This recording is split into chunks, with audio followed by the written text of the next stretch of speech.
பார்க்கலாம். ஸோ இங்கே மார்க்கெட் நேற்று என்ன ஃப்ரைடே என்னன்னா மார்க்கெட் ஓப்பன் ஆகி இந்த நான் மார்க் பண்ண இந்த கீ ஜோன் மேலே போக முடியல.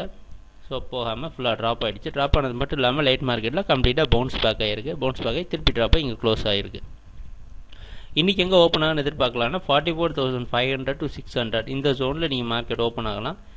இல்லை அதுக்கு கொஞ்சம் கீழே, பட் ஜோன் வந்து இங்கே தான் இருக்கும். இது வந்து நம்ம காமெக்ஸ் மார்க்கெட்டில் ட்ரேட் ஆகிற ப்ரைஸ் வச்சு நம்ம சொல்கிறது. ஸோ இந்த ஜோனில் ஓப்பன் ஆகிறதுக்கு சான்சஸ் இருக்குது.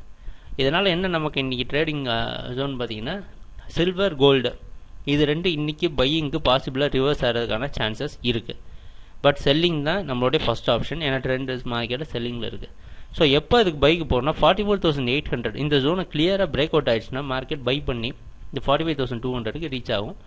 ஃபர்தராக அது மேலே க்ளோஸ் ஆச்சுன்னா பையிங் ரீகெயின் ஆகிறதுக்கான சான்சஸ் நிறைய இருக்குது.